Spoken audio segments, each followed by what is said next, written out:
welcome to another episode of Soul Sisters.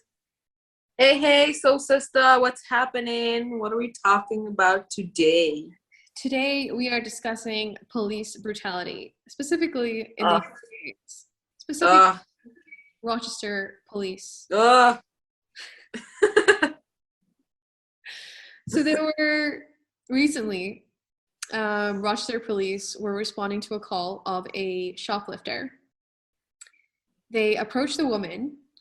She has a toddler, and they start questioning her. They check her bag. She opens up her purse. There's nothing in it.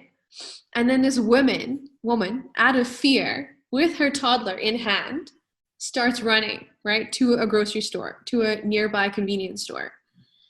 And eventually the police pepper sprayed her, and the toddler is heard screaming in the background.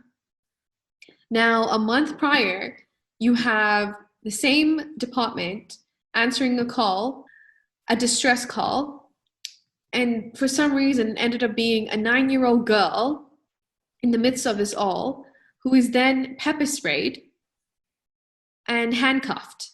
2 cases, 1 month apart, where police are using pepper spray, using force for very minuscule and minor cases.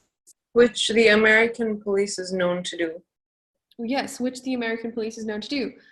But I'm sorry, if you are coming in contact with a child, right, or a mother and a toddler, is it not logic that using force or being pepper sprayed is probably the last thing, it wouldn't even be an option? Well, that's the thing though. The US police doesn't use logic. Their first instinct and training is of violence.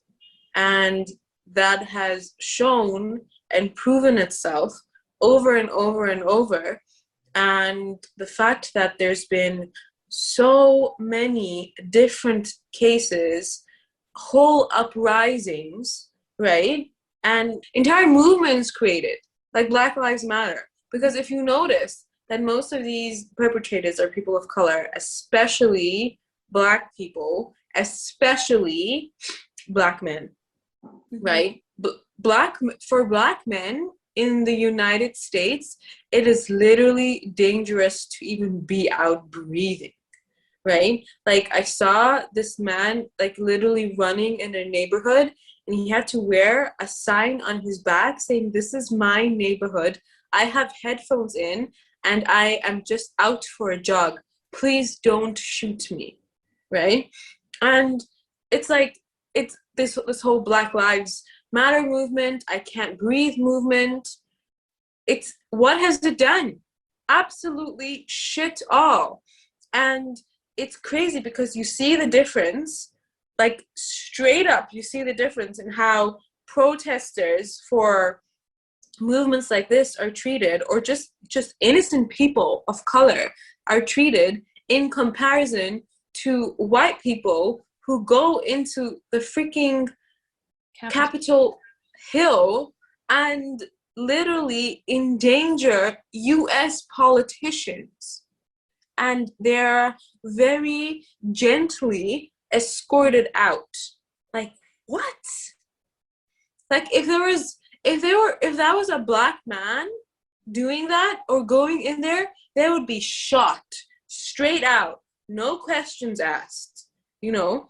But the thing is that this is not even just about rioters or uprisings. These are people just living their everyday lives. Mm-hmm. Well, it just makes me question, whose side is the police supposed to be on? Well, they're definitely not on the side of the people of color. Definitely not. 100% not. But according to me, police who are in positions of public service should be on the side of the people.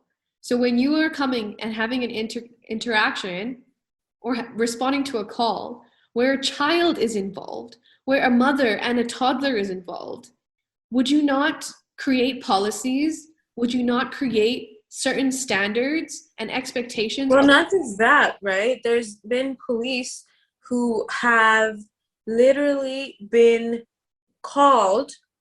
Recently, there was an Asian man that was killed. Police that have been called for people who have mental health issues, right? To help kind of quieten and help soothe the people who have mental health issues and they're having like an episode. And those people have straight out been killed. And it's always people of color. You know, Elijah McClain, such a soft, innocent soul. His last words were literally, "I'm an introvert. Please." George Floyd, his last words, "I can't breathe." And Breonna Taylor, she didn't even get to say her last words. Just, it's nonstop. And like you said, a 9-year-old child being pepper sprayed. When you see a police officer, your first thought should always be of comfort, that I'm safe, I'm secure, I'm protected. But instead, people are pulling out their phones because they're scared for their lives. And this is not exaggerating. This is straight out, if I die, there is proof that this person tried to kill me because he's wearing a uniform and they are known to be murderers, especially because of my skin tone and my skin color. I don't have to be doing anything. I can be even in my own backyard wearing a hoodie and on the phone, and this can cause my death. So with regards to police and people in position of service, you are on the side of people. Would it be so hard for your department heads to sit down and create policies that actually, you know, protect individuals, protect humanity, protect people, protect individuals who are having a mental health crisis, protect children, protect mothers with children? There's governments and police around the world that do that. So it is possible. Yeah, so start taking a page out of their book and start implementing it across your country. But also, to the government, defund. Why is the police receiving so much funding? Why do the police go through with so much funding? How do they have such little training? And why are the police being called for situations like when people are having mental health crises? That's when medical professionals should be called and nurses should be called, where they're actually trained to do these things and will 100% deflate the situation much better than any US police officer ever would. I also think that the police department needs to go through a very rigorous racial bias testing program, because this is obviously based in white supremacy. It's based in anti-blackness or just racism in general, because now even Asian hate has increased as much. Well, not as much, but a lot more. And it's just simply racism. You know, people are dying by the exact people they should be protected by because of racism. And people that work for governments should not be racist.